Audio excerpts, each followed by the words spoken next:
Allahu général Mamadi Doumbouya, ka Doumbouya ke, ka Doumbouya fo. Joyeux anniversaire mon général, ala maïsi Kandara, ala maïsi Brakalanye, ala kani Iju Sila.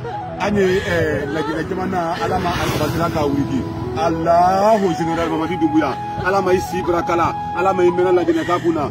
Oui à la nouvelle constitution. Allahu général Mamadi Doumbouya. Oui à la nouvelle constitution. Ala maïsi Brakala, ala maïmena Nkuna.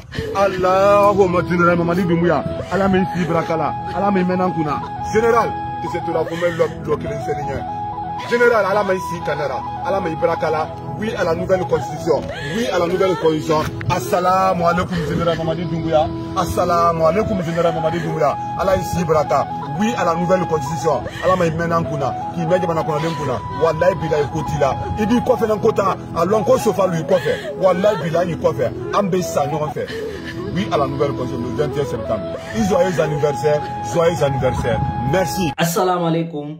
Haram hiwrike om la landi stay do jam alla taw haray do jam leydi meden di lagine lanni hulbinade Mamadi Doumbouya mi wolanno benni lagine ko paradis palais du peuple woni wo lagine ko paradis Mamadi Doumbouya woni alla mo palais sécuritaire woni alijanna modon ko dum do nyande tata nyande firawna yaltuno fewte jama misra o inni ana rabbukum ala alaysa li mulku misra wa hadhihi al-anharu tajri min tahti afala tubsirun de wonno jama tay sustanu yimbe nafi gibe go immi jokkimu inni wi men jabi kawoni alla rewete don kawoni alla wawdon kan alla adjippino dianna kan alla won fudno be din kaledi donc mi tori ko mi jeji on fame moja o yimanin kabe be mi tori ke alla yo alla hudu sene huda kala kadi jokkudo do e Mamadi Doumbouya.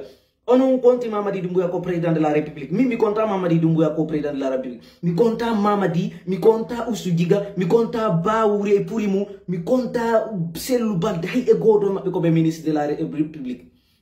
Puisque Mamadi Doumbouya ko wardo ari ko lamo. Pero on lani on yi yetti Guinée fu be pinibe joni c'est-à-dire be wadi Mamadi Doumbouya woni Allah mako o yari stratégie din ko hore lawi. On yali ko Mamadi Doumbouya be julata jon on yali ay moko babe almami be joni ala susu do wolande Mamadi Doumbouya gonga on yali fop mudu no watti dole keji semandu hayka berde ko Allah on hadi ko be asayro ngay ka be jettana ge bitum mander ton be asayro dum man be jettan adenjo bitum mander ton hara mo wuri mo fi mo wuri be inna si be wadali dum non be lamuta ko al mi wala non do o yi ko pointirum statium sanamum ko be adduno auto je lagine de be ni kundo wo easy lagine hedi hande kan fabrique auto ngari ka pini on yai don auto carré man nan ko ni rong ni tetum way wa hore ko en boy ko forme en be wadi ko me be wadi hore ni dum ko sanamu ruma be nunno o yi ko aéroport Ahmed Sékou Touré be wadi ko non o yi ka pale o yi hay so ndari ka titre Simandu 2040 entre Simandu 2040 les tempo les tons commis de transport o yi le don formule no o yi ko décenado be yeta no be ni sitai aresisa anebe ko lam kuma etalam présentalam hara c'est-à-dire ko mawni fi am ngari mawla mano lam go gidirte awa ko dum Mamadi Doumbouya no ko dum firawna woni wadande do ko dum hamana woni wadande do mi tolike Allah danduno do kala na nyande de ka fokkotuno yolade mi tolike Allah yo Allah nabirno Mamadi Doumbouya en fokmo mi tolike Allah himbe suto en bebe Mamadi no be himbe soutenir no firawna mi tolike Allah ndeno Allah naba Mamadi yo nabudu Mamadi no nabiro no firawna jama mu fop o dandi jama kelu bebe mi tolike Allah Mamadi yo mo no yidi do felluto don kanko lanni jirde pena min me dandi Mamadi Doumbouya yala en min non me de felliti no Mamadi Doumbouya ni yata nulle part. Mamadi sera attaché comme un maltoro. Mamadi sera attaché comme une vache. Mamadi Doumbouya mo no min mi wolahi e god mi wolay mi fala parce que mi andi Mamadi Doumbouya ko feno Mamadi Doumbouya Ousudiga yadu be mabbe ko fenoji to no conseil be mabbe fo cerno Mamadi de ila alif ila ya be fop mabbe ko be yimbe nafigi be fenobe mi holle on ko hirno do on anda non boni ko do wadi don wadde ko no dari dakkali beina Allahu akbar Mamadi Doumbouya assalamu alaikum Mamadi Doumbouya ko sujud Mamadi Doumbouya lidi meden di urbinaki hay nela don no yamiri undo ko harmini undo c'est-à-dire Allah tikkana be do huda senerde buri kuddi mi gido de fota kala ko senerde do wado gol kala ko Mamadi Doumbouya e bi wado gol accident ji wada puisque non single to ngende do wiwa non don ko oyni ko ngesma ko fenande kamara bube makko be iwi be ari karamu ko jonga dieto be ni sadaka on wada te ko no yimbe maya e mudo mayleji wada militaire jo mayi no dum pardon goddo gar kadi tappa don kadi kalum e tappa o mawbe Mohamed Traoré pe asonnam Mamadi Doumbouya be no yidi do mi turike Allah kono konti be ko Mamadou Yassine ni lamina be hak famina be ko kambe jigiti lendi didi dawari didi wono yidi eni on jama don habbi on